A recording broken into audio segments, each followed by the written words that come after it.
सद्गुरु महाराज की जय। बंदों गुरुपद कंज कृपा सिंधु नर रूप हरि महामोहतम पुंज जासु बचन रवि कर निकर। श्री सद्गुरु महाराज की जय। परमाराध्य सद्गुरु महाराज गुरुदेव महर्षि संत सेवी परमहंस जी महाराज, मंचस्थ पूज्य गुरुजन, उपस्थित सत्संग प्रेमी महान भाव माता एवं बहनों, इस खटनई ग्राम के जितने प्रबुद्ध श्रोतागण हैं सबको मैं नमन करता हूँ। दूरभाष पर जहाँ तक आवाज़ जा रही है, जो लोग सुन रहे हैं उसे भी नमन करता हूँ, क्योंकि यह यज्ञ ज्ञान यज्ञ है। यह जो सत्संग है ऐसे प्राप्त नहीं होता है। पुण्य पुंज बिनु मिलहिन संता, सत्संगति संस्कृति करंता। हमारे जीवन में जब पुण्य एकत्रित होता है तब संतों का दर्शन होता है, संत समागम प्राप्त होता है। हम लोग बड़भागी हैं जो सत्संग में सम्मिलित हैं। गोस्वामी जी ने लिखा है कि देहि सत्संग निज अंग श्रीरंग भवभंग कारण शरण सुकहारी।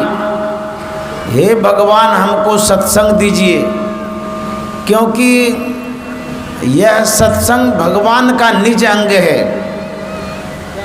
जब भगवान का निज अंग संग होता है तो कहते हैं भवभंग, दुख का निवारण होता है, दुख दूर होता है, दुख समाप्त होता है। तो हम लोग जो सत्संग के शरण में आए हैं इसलिए बड़भागी हैं। भगवान श्री राम प्रजागणों को उपदेश कर रहे थे, बड़े भाग मानुष तन पावा, सुर दुर्लभ सब ग्रंथ ही गावा। यह जो मनुष्य का शरीर है बड़भागी है, साधारण शरीर नहीं है। कब हुक करी करुणानर देही, देत ईश बिनु हेतु स्नेही। करुणा के सागर, कृपा के सागर परमात्मा ने अनुग्रह करके मनुष्य का शरीर दिया है। इस शरीर में आकर के हमें क्या करना चाहिए, इस शरीर से क्या काम लेना चाहिए, भगवान श्री राम प्रजा लोगों को यही समझा रहे हैं, बुझा रहे हैं। भगवान श्री राम कहते हैं, ज्यों परलोक यहाँ सुख चाहूँ, सुनि मम बचन हृदय दृढ़ गहाऊँ। यदि परलोक में, इस लोक में सुख चाहते हो, दुनिया में कौन सुख नहीं चाहता है, सब सुख चाहते हैं। भगवान श्री राम भी कहते हैं, यदि परलोक में, इस लोक में सुख चाहते हो तो मेरे वचनों को सुनो, दृढ़ता के साथ धारण करो। क्या कहते हैं भगवान श्री राम कि मेरी जो भक्ति है उस भक्ति को करो। भगवान श्री राम की कौन सी भक्ति है?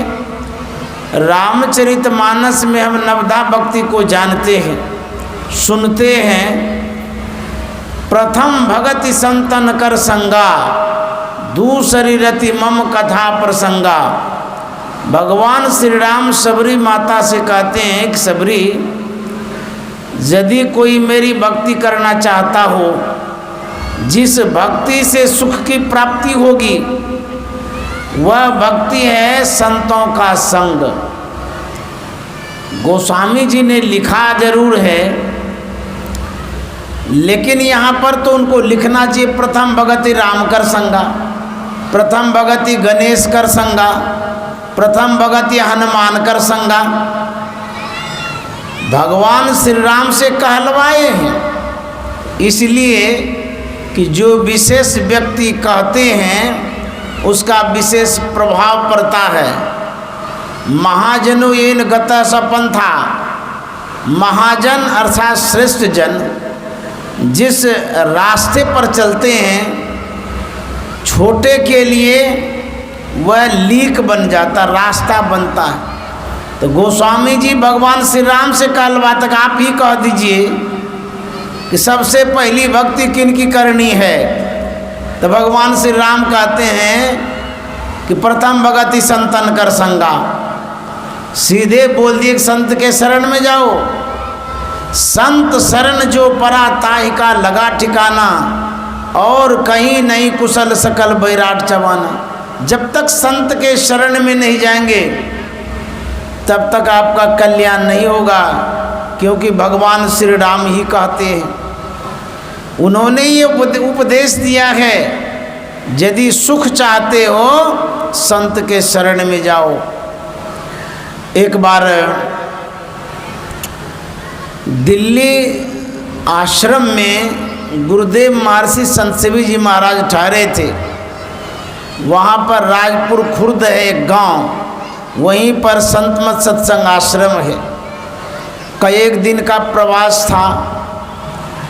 भगत लोग आते थे, दर्शन करते थे, जाते थे। एक दिन दिल्ली के नगर के जो सेठ थे वो भी आए दर्शन करने के लिए। गुरुदेव ने परिचय पूछा, नगर सेठ ने अपना परिचय दिया, बताया, और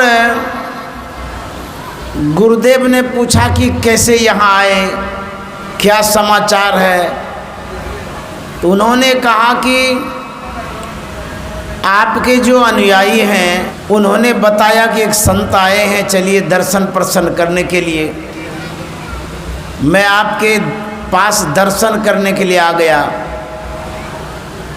और सेठ जी ने कहा कि महाराज मैं नगर सेठ हूँ, करोड़पति हूँ, कोई चीज़ की कमी नहीं है। तो गुरुदेव ने कहा जब आप करोड़पति हैं, अब मैं तो कौड़ीपति हूँ, आपको मेरे पास आने की क्या आवश्यकता पड़ी। नगर सेठ ने कहा कि महाराज मेरे पास सब कुछ तो है, लेकिन मन में शांति नहीं है। धन से शांति नहीं आती है। यदि धन से शांति आती तो भगवान बुद्ध तो राजा के ही सुपुत्र थे। राजा के पास तो बहुत धन होता है। यदि धन से ही शांति मिलती तो सम्राट अशोक भगवान बुद्ध के शरण में नहीं जाते। सम्राट के पास बहुत अगाध धन संपत्ति होती है, वो चले गए भगवान बुद्ध के शरण में। गुरुदेव ने कहा कि यदि धन से शांति मिलती, आप इतने बड़े धनवान व्यक्ति हैं, शांति को खरीद करके स्टॉक कर लेते और सबसे बड़े स्टॉकर आप कहलाते। जिनको शांति की आवश्यकता होती है आपके पास जाते खरीदने के लिए, लेकिन शांति धन में नहीं है। तो कहाँ है शांति? गुरु महाराज ने बड़ा अच्छा कहा है, नुकते सफेद सन्मुख झलके झलाझली, सहरग में नजर थिर कर अजमन की चंचली। नुकते सफेद सन्मुख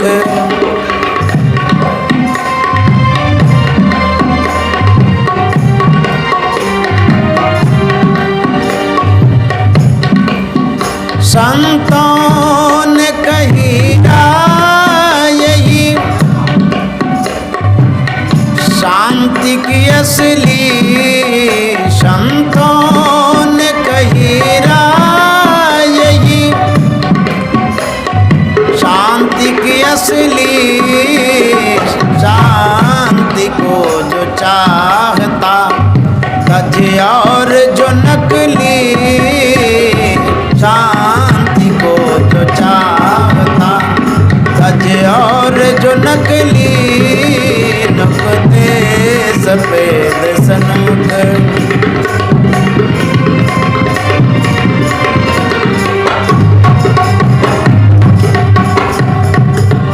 गुरु महाराज ने कहा है, नुक्ते सफ़ेद सन्मुख झलके झलाझली। नुक्ता कहते हैं बिंदु को। हम लोग जो बिंदु ध्यान करते हैं, फारसी में उसे नोक्ता कहा जाता है, बिंदु को। जब आज्ञा चक्र में ध्यान करते हैं, वहाँ पर एक बिंदुता की प्राप्ति होती है। उसी बिंदु में सुख की सिंधु है। गुरु महाराज कहते हैं, संतों ने कही राह यही शांति की असली। यदि कोई शांति चाहते हैं तो बिंदु ध्यान करिए, उसी बिंदु ध्यान से शांति मिलेगी और दुनिया में कोई उपाय नहीं है। हम धन में शांति ढूंढते हैं, परिजन में शांति ढूंढते हैं, मान सम्मान में शांति ढूंढते हैं। संतों ने कहा कि इसमें शांति नहीं मिलेगी। हम सुख प्राप्त करना चाहते हैं, प्रयास भी करते हैं, लेकिन सुख का मुख भी नहीं देख पाते हैं। जन्म से लेकर मृत्यु पर्यंत सुख की ही खोज में लगे रहते हैं। मर जाते हैं लेकिन सुख मिलता नहीं है। खाने में तनिक सुख मिलता है, कपड़ा पहनने में थोड़ा सा सुख मिलता है, मुलायम सैया पर सोते हैं तो थोड़ा और सुख मिलता है, लेकिन जिस सुख की खोज आप करते हैं वो सुख नहीं मिलता है। यदि आपसे कहें कि एक दिन का सुख ढूंढते हैं, कहेंगे नहीं नहीं, सप्ताह भर का ढूंढते हैं, कहते नहीं, एक महीने के लिए ढूंढते, कहते नहीं नहीं, एक साल आपको सुख दे दिया जाए उसके बाद दुख में जाना चाहते हैं, कहते नहीं, तब सदा के लिए सुख चाहते हैं। तो सदा के लिए सुख संसार में किसी को न मिला है न मिल सकता है। तो कैसे मिलेगा? गुरु महाराज कहते हैं ध्यान करने से सुख मिलेगा। ध्यान बिनु नहीं शांति आवे, लोग हूँ कितनो घिड़े। धन में शांति नहीं है, सुख नहीं है। ध्यान करने में सुख और शांति है। वही प्रभु श्री राम कहते हैं, इसकी जो युक्ति है, सुख का जो राज है, वो संत बताते हैं। इसीलिए संत के शरण में जाना चाहिए।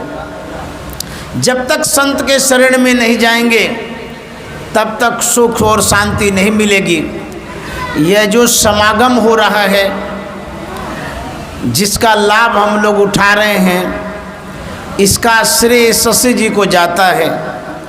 उन्होंने ही संपर्क करके हमें यहाँ तक बुलाया है और हमसे यह कार्यक्रम लिया है। तो शशि जी को बहुत बहुत धन्यवाद, साधुवाद, जो इतना अच्छा कार्यक्रम वो कर रहे हैं, करवा रहे हैं। तो संत महात्मा कहते हैं कि यदि आप सुख चाहते हैं, शांति चाहते हैं, आपको अंदर प्रवेश करना पड़ेगा। भगवान श्री राम कहते हैं, साधन धाम मोक्ष कर द्वारा, पाए न जहीं परलोक समारा। यह जो शरीर है ये साधन धाम है। साधन कहते हैं व्यवस्था को। किस चीज़ की व्यवस्था है? लोक और परलोक बनाने की व्यवस्था इस शरीर में है। हम मनुष्य शरीर में आए हैं। हम भजन गा सकते हैं, बैल भजन नहीं गा सकता है। हम सत्संग सुन सकते हैं, गाय सत्संग नहीं सुन सकती है। हाथी का शरीर विशाल जरूर होता है, लेकिन उसे ये सौभाग्य प्राप्त नहीं है कि वो सत्संग में आकर के बैठे।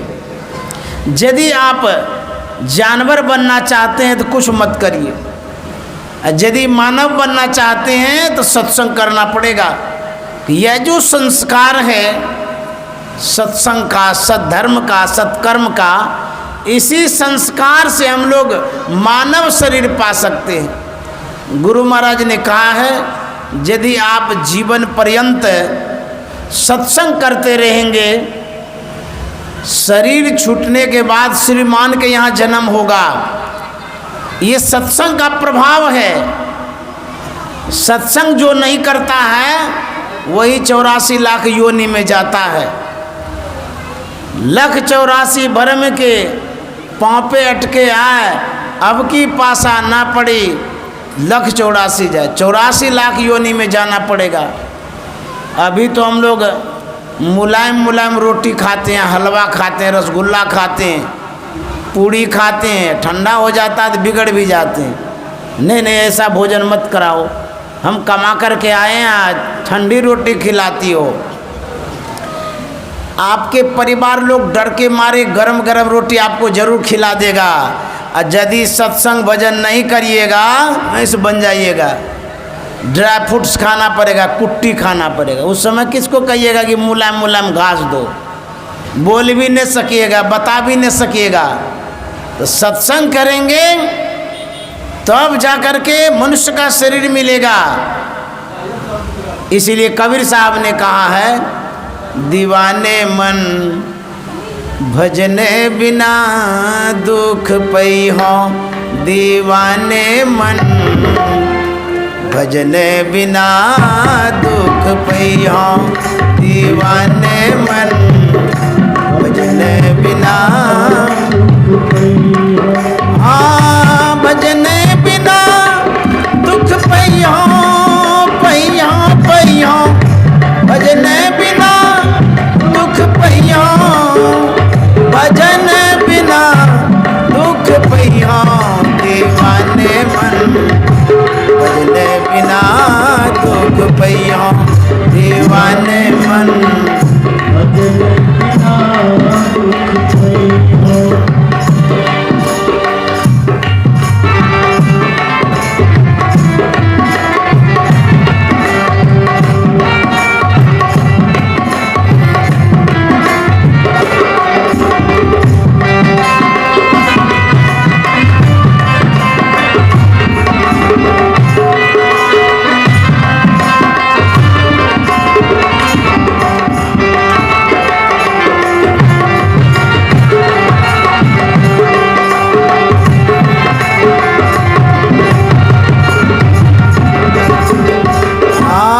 पहला जन्म भूत का पई हो, 7 जन्म पछतई हो, पहला जन्म भूत का पई हो, 7 जन्म पछतई हो, कांटे पर ले पानी पई हो, कांटे पर पई हो, प्यास नहीं मरी जई हो, दीवाने मन भजने बिना दुख पई हो, दीवाने मन भजने बिना। कबीर साहब कहते हैं यदि भजन नहीं करेंगे तो भूत बनना पड़ेगा। गुरु महाराज भी मानते थे भूत एक योनि होती है, ऐसी योनि है उसका गला कांटा के समान पतला होता है और पानी वो पी नहीं पाता है, प्यासे ही मर जाता है। यदि भूत बनना चाहते हैं तो भजन मत करिए, अब भूत नहीं बनना चाहते हैं तो भजन करिए। यह एक मौका है, ये एक अवसर है। यदि इस अवसर को बिता देंगे, अब पछताए होत गया जब चिड़िया चुग गई खेत, आछे दिन पाछे गया हरि से किया न हेत। इसलिए भजन की आवश्यकता है। कबीर साहब कहते हैं नाम हरि का जप ले बंदे, फिर पीछे पछताएगा। नाम हरि का जप ले बंदे फिर पीछे पछताएगा। नाम हरि का जप ले बंदे फिर पीछे पछताएगा। तू कहता है मेरी काया काया का गुमान क्या।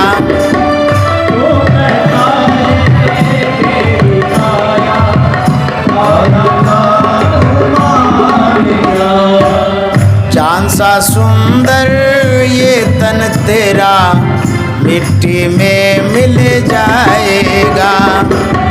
चांद सा सुंदर ये तन तेरा मिट्टी में मिल जाएगा।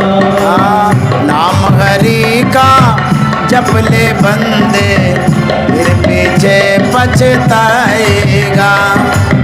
नाम हरि का जप ले बंदे फिर पीछे पछताएगा। कबीर साहब कहते हैं बंदे भाई भगवान का नाम ले लीजिए नहीं तो बाद में पछताना पड़ेगा। कोई व्यक्ति कहेगा क्यों पछताना पड़ेगा, हमारे पास कौन चीज़ की कमी है जो पछताना पड़ेगा।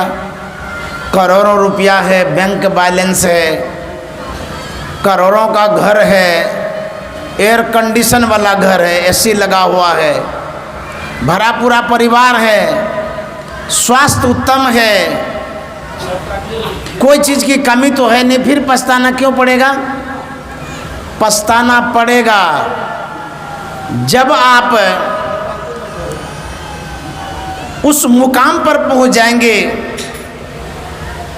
जब आपका लीवर काम नहीं करेगा, किडनी फेल हो जाएगा, आँख की रोशनी चली जाएगी, कान से सुनना बंद हो जाएगा, दांत झड़ जाएगा, शरीर में शक्ति नहीं रहेगी।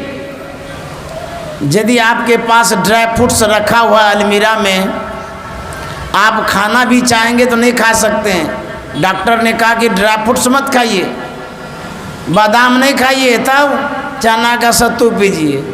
उस समय पछताना पड़ेगा, इतना कमाए, इतना रुपया हम रखे हैं, अरे कमाते कमाते तो इस मुकाम पर पहुंच गए, बूढ़े हो गए, अब नहीं खाएंगे तो अब कब खाएंगे।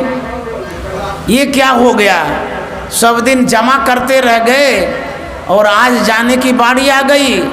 जरूर पछताएंगे कि करोड़ों का घर बना लिए, कै साल अभी तो बिताएं इस घर में, कहाँ कुछ दिन तो हुआ ही है, अब चले जाएंगे यहाँ से। जब आप कमा रहे थे उस समय खा नहीं रहे थे, जब कमा करके एकत्रित कर लिए ढेर रुपया, उस समय खाने की स्थिति में नहीं रह पाए, पछताना नहीं पड़ेगा।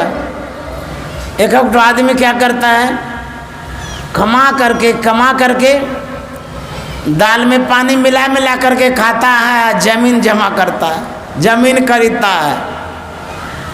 वो जमा करके आप क्या किए, भोग ही भी तो नहीं पा रहे हैं, खाने के लिए डॉक्टर लोग मना कर दिया है, ऐसी बीमारी हो गई है कि मुलायम सैया पर भी नींद नहीं आ रही है, पछताना नहीं पड़ेगा। इसीलिए नाम हरि का जप ले बंदे फिर पीछे पछताएगा। नाम हरि का जप ले बंदे फिर पीछे पछताएगा।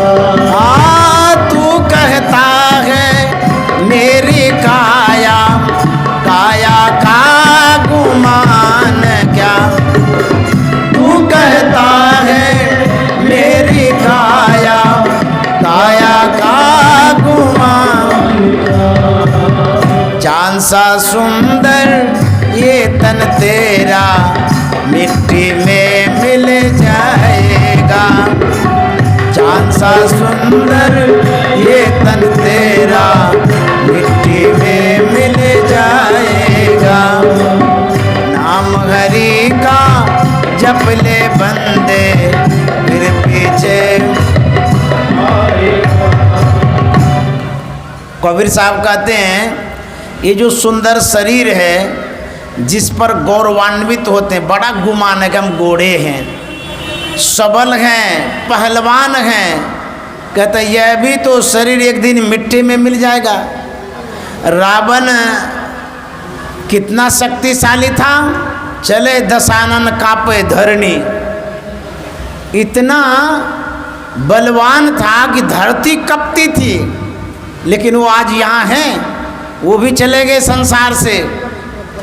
जो भी आए हैं सबको एक दिन जाना होगा, चाहे राजा हो, योगी हो, भगवान हो, भगवती हो, कितना भी रुपया जमा करने वाले क्यों न हो, सबको एक दिन जाना पड़ेगा।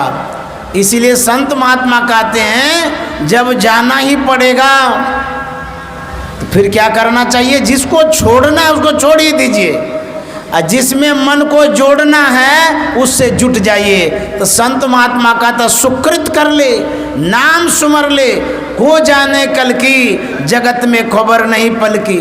इस जीवन का कोई ठिकाना नहीं है, जितना शुभ कर्म करना हो कर लीजिए, कोई किसी का यहाँ नहीं है। बाबा नानक ने बड़ा अच्छा कहा है, जगत में झूठी देखी प्रीत, जगत में झूठी देखी प्रीत, जगत में झूठी देखी प्रीत, जगत में अपने ही सुख सौ सब लागे, अपने ही क्या दारा क्या मीत, जगत में झूठी देखी प्रीत, जगत में झूठी प्रीत। बाबा नानक कहते हैं जगत में सब झूठे प्रेम है। कहेंगे झूठे कैसे है? सब तो साँचे है। बेटा बेटी, परिवार, पैसा, धन संपत्ति सब तो साँच है, लेकिन संत महात्मा कहता सब झूठे है। ये संबंध झूठा कैसे है? एक उदाहरण दे करके समझाते हैं। एक महात्मा था, किसी गांव होकर के गुजर रहा था, एक युवक पर नज़र पड़ी। महात्मा जी करीब गए, युवकों से पूछते हैं बताइए क्या समाचार है। उन्होंने कहा ठीक ठाक है। और बोले आपके घर परिवार में कौन है? बोले बीबी है, माँ है, पिता है, छोटा सा परिवार है। बोले उसका भरण पोषण कौन करता है? युवक ने कहा मैं ही करता हूँ। महात्मा ने कहा बहुत अच्छा आप करते हैं। महात्मा एक बात पूछते, अच्छा ये बतलाइए जिसके लिए आप इतना खून पसीना एक चुवाते हैं, एक कर रहे हैं, क्या आपके लिए भी कभी वक्त आएगा तो ऐसा वो लोग करेंगे? युवक ने कहा बड़ा विचित्र बात है, क्यों नहीं करेंगे? हम खिलाते हैं, पिलाते हैं, सब व्यवस्था करते हैं, हमारे लिए वक्त आएगा तो वो नहीं करेंगे, मुकर जाएंगे। बोले ऐसा होता है अपवाद स्वरूप, जिसके लिए आपने खून पसीना ये किया, मित्रता निभाई, लेना देना भी बहुत किया, लेकिन एक वक्त आता है, समय आता है, वो विपरीत हो जाता है, मुंह फेर लेता है। आपको उस समय लगता रहे ये कैसा हो गया, मैंने इसके लिए जान देने के लिए तैयार हो गया और आज ये हमारे लिए मुंह भी नहीं दिखा रहा है, हमको मदद नहीं कर रहा है। वक्त आता है तो व्यक्ति बदल जाता है, चाहे आपका कितना भी प्यारा परिवार हो, मुंह फेर लेता, पत्नी फेर लेती है, पति फेर लेता है, परिवार फेर लेता है, कुटुंब समाज भी फेर लेता है। आप लोग देखते भी होंगे, जिसके लिए आप सब कुछ करते हैं, वक्त आता है वो आपके लिए जीरो भी नहीं करता, कुछ नहीं करता। लड़का कहता महाराज ये दूसरे को सुनाइएगा, हमारे परिवार में ऐसा कोई नहीं है, हमको वक्त पड़ेगा तो जरूर वो करेगा।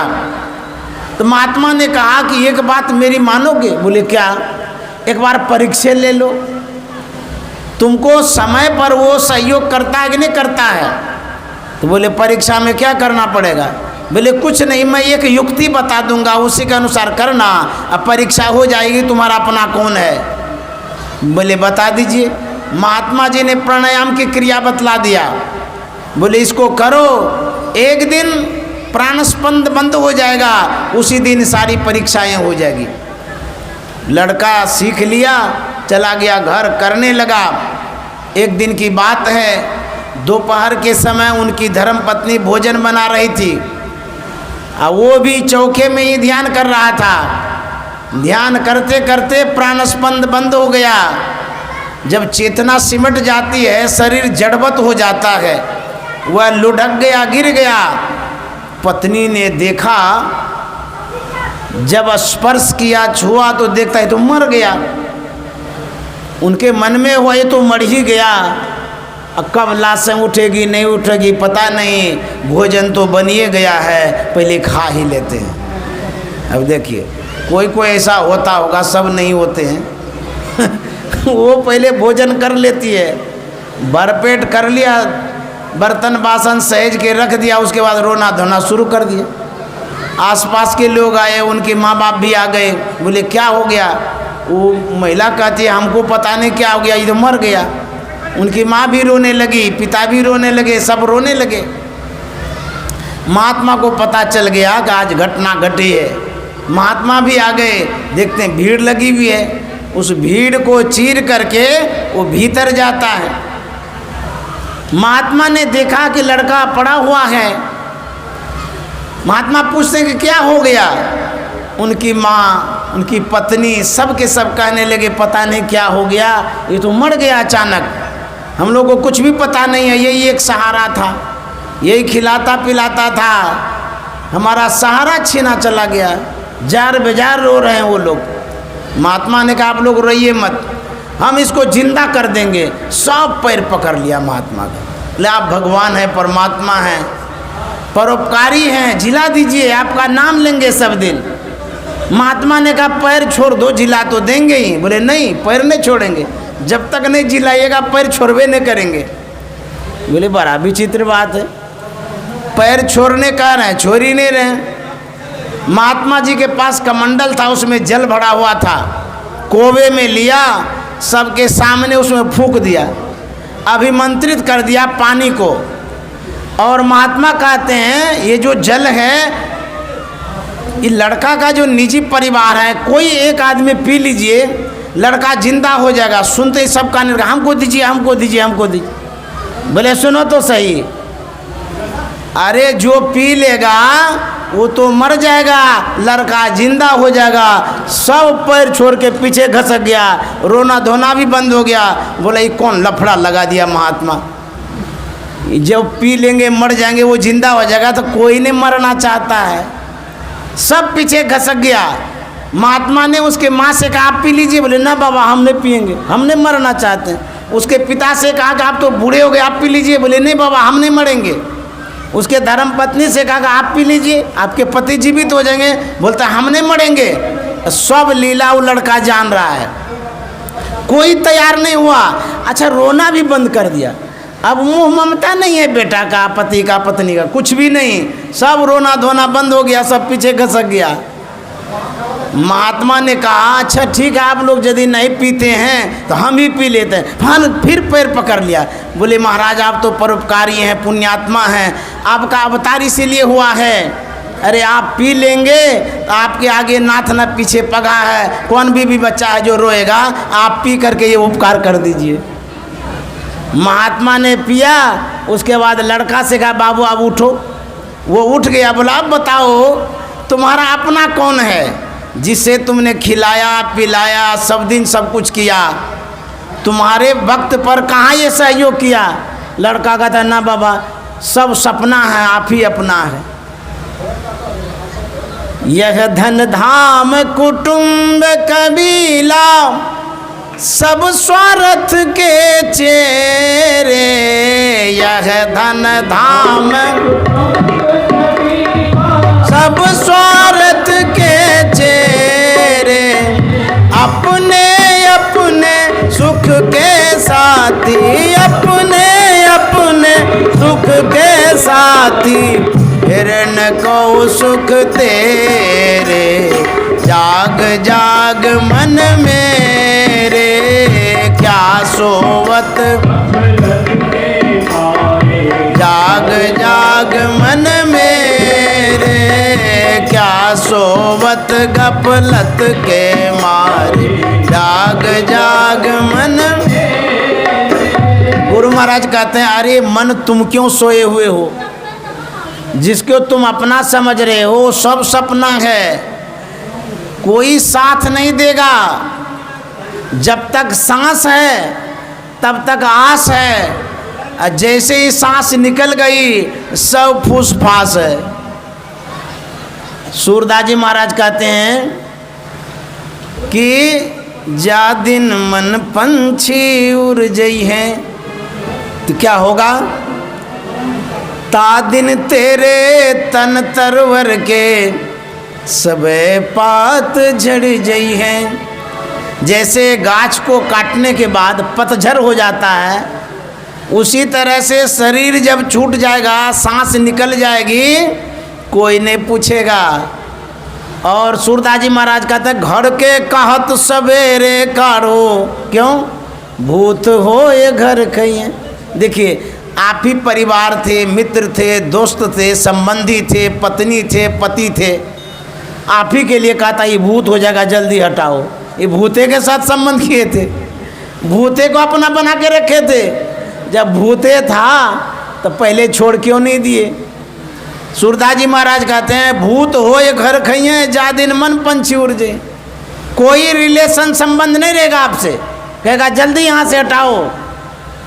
जब तक शरीर है तब तक संबंध है, जैसे ही शरीर छूट जाता है संबंध विच्छेद हो जाता है।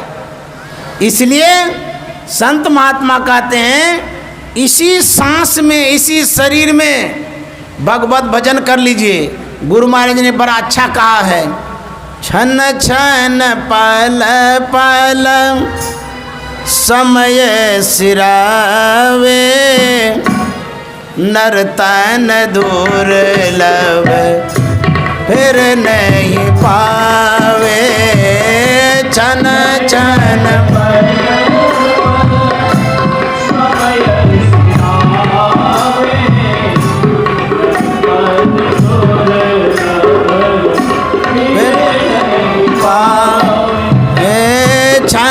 छन पल पल समय सिरावे, नर तन दुर्लभ फिर नहीं पावे।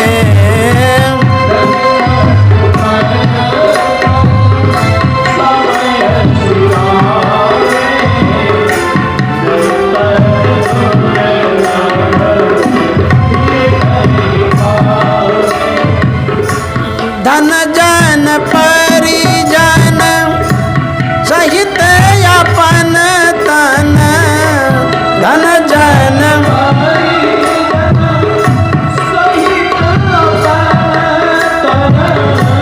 सब छाड़ी जइयो काम, अंत न आवे। सब छाड़ी जइयो काम, अंत न आवे। छन छन पल पल समय सिरावे, नर तन दुर्लभ फिर नहीं पावे। छन छन समय सिरावे,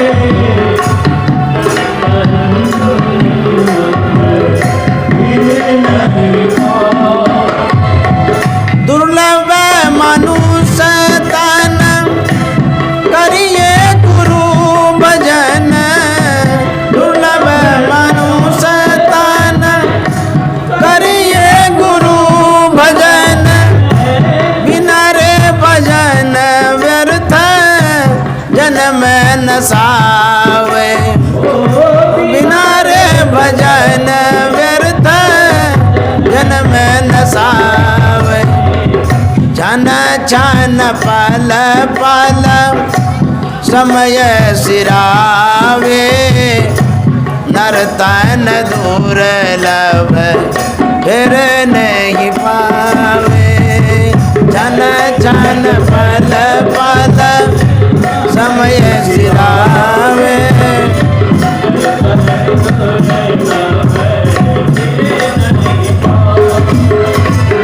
गुरु महाराज कहते हैं यह मनुष्य का शरीर दुर्लभ है।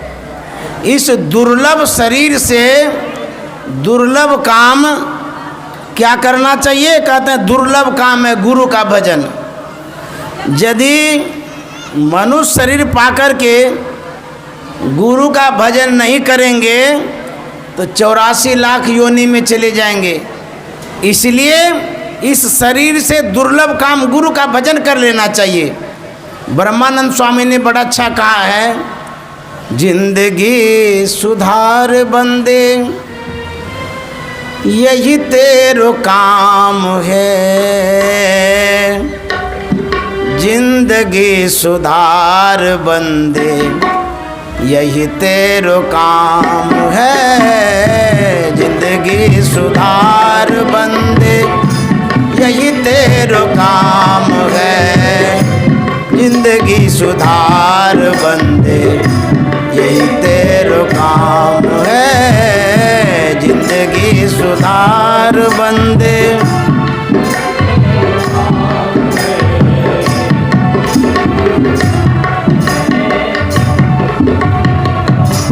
ब्रह्मानंद स्वामी कहते हैं, ए बंदे जिंदगी को सुधारो। कहेंगे जिंदगी को तो हम लोग रोज सुधारते हैं। कैसे सुधारते हैं? सवेरे सवेरे फल खा करके, फूल खा करके, दूध पी करके, रोटी भात खा करके सुधारते तो रहते हैं, योगा करके, कसरत करके। ये जिंदगी नहीं है, जिंदगी अलग है, ये शरीर है, आप शरीर नहीं हैं। जिससे आप जीवित हैं उसको जिंदगी कहते हैं। शरीर अलग है और जिंदगी अलग है। शरीर को सुधारने के लिए तो आप डॉक्टर के पास जाते हैं, अच्छा अच्छा भोजन करते हैं। जिंदगी को सुधारने के लिए सदगुरु के पास जाना पड़ेगा, वहीं पर जिंदगी को सुधार सकते हैं। सब गाड़ी के लिए अलग अलग गैरेज होता है, उसी तरह से जीवन को सुधारने का जो गैरेज है इस सत्संग है। इसी में आएंगे तभी सुधरेगी जिंदगी। मानुष की देह पाई हरि से नेह लाई, मानुष की देह पाई हरि से नेह लाई, विषयों के जाल माही फसिया निकाम है, जिंदगी सुधार बंदे यही तेरो काम है, जिंदगी सुधार बंदे यही तेरो काम है, जिंदगी सुधार बंदे।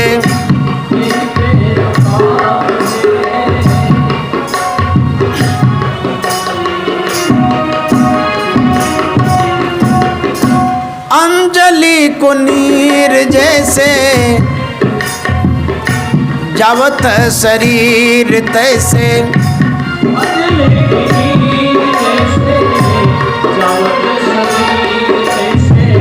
अंजलि को नीर जैसे जावत शरीर तैसे,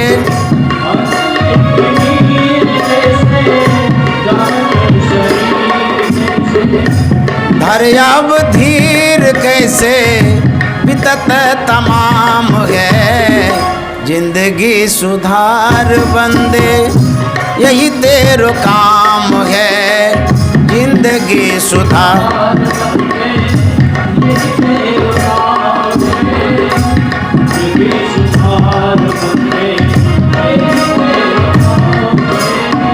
भाई बंधु मित नारी कोई ना सहायकारी,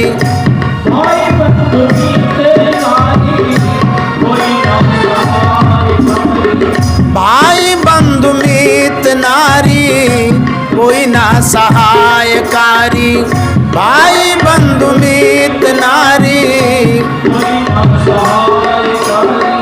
कालयाम पास धारी, कालयाम पास धारी, सिर पे मुकाम है, जिंदगी सुधार बंदे यही तेरो काम है, जिंदगी सुधार बंदे यही तेरो काम है।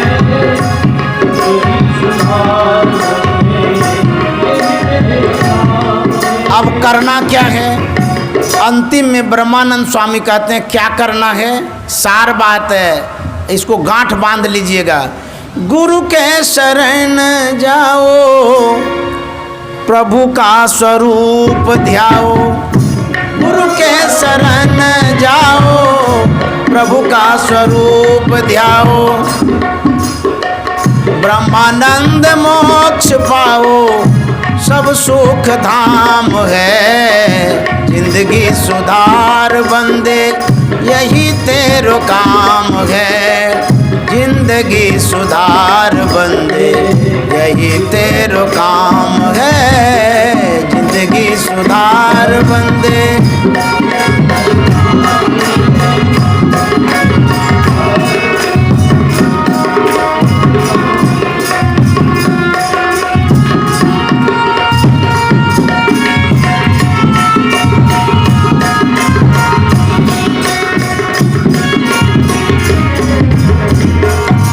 एक अंतिम में कबीर साहब का भजन पूरा गा देते हैं। सदगुरु क्या करते हैं उसी पर है, उसके बाद समाप्त कर देंगे।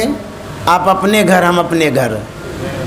सतगुरु फकत जगत में दुख से छुड़ाने वाले। सतगुरु फकत जगत में दुख से छुड़ाने वाले। भव सिंधु में कुटुंब के सब हैं डुबाने वाले। भव सिंधु में कुटुंब के सब हैं डुबाने वाले। सतगुरु फकत जगत में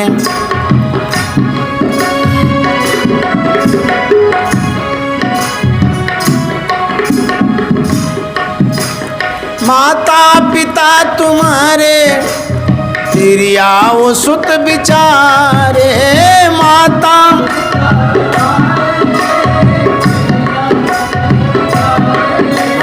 माता पिता तुम्हारे तिरियाओ सुत बिचारे। माता पिता तुम्हारे स्वार्थ के अपने सारे। हाँ, स्वार्थ के अपने सारे नाता लगाने वाले। स्वार्थ के अपने सारे नाता लगाने वाले। सतगुरु फकत जगत में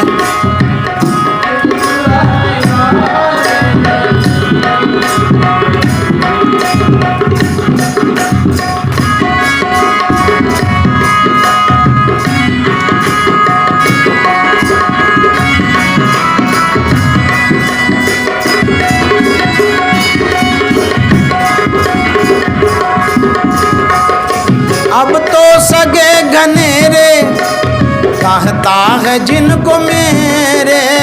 अब तो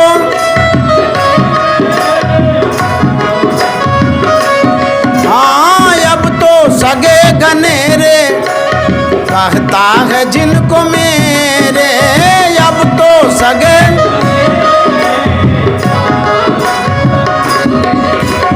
आखिर कोई न कोई तेरे। हाँ, आखिर कोई न कोई तेरे नहीं काम आने वाले। आखिर कोई न कोई तेरे नहीं काम आने वाले। सतगुरु फकत जगत में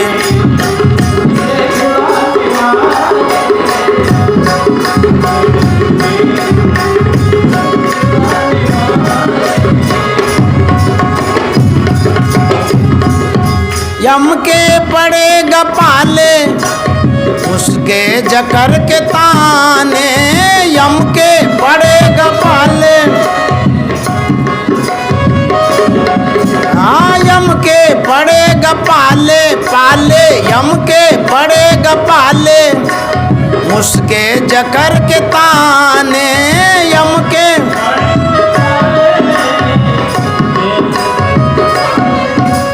कोई न उस ठिकाने, हाँ, कोई न उस ठिकाने होंगे बचाने वाले।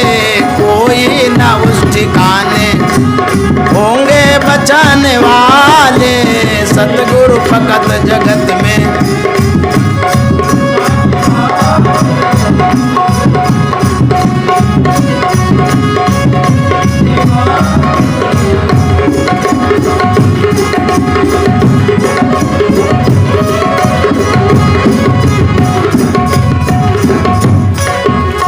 पाके मनुष्य तन को कर ले पवित्र मन को, पाके मनुष्य तन को,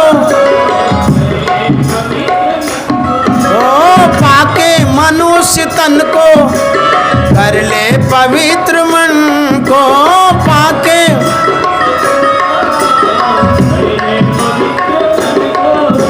भूले न देख धन को, हाँ भूले न देख धन को, दौलत कमाने वाले भूले न देख धन को, दौलत कमाने वाले।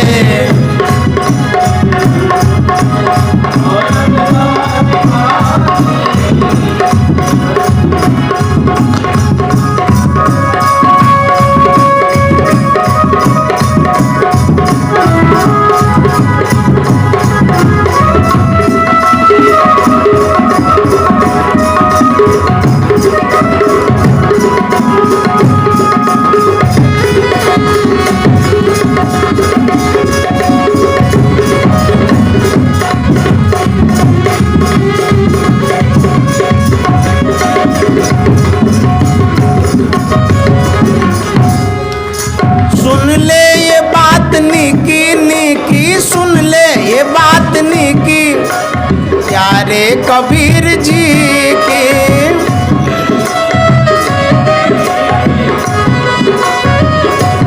हाँ सुन ले ये बात निकी, प्यारे कबीर जी की, सुन ले ये बात निकी, प्यारे कबीर जी की। भक्ति से उस धनी की, भक्ति से उस धनी की, ऐ मुँह छिपाने वाले, भक्ति से उस धनी की, ऐ मुँह छिपाने वाले, सतगुरु भगत जगत में दुख से छुड़ाने वाले, भव सिंधु में कुटुंब के।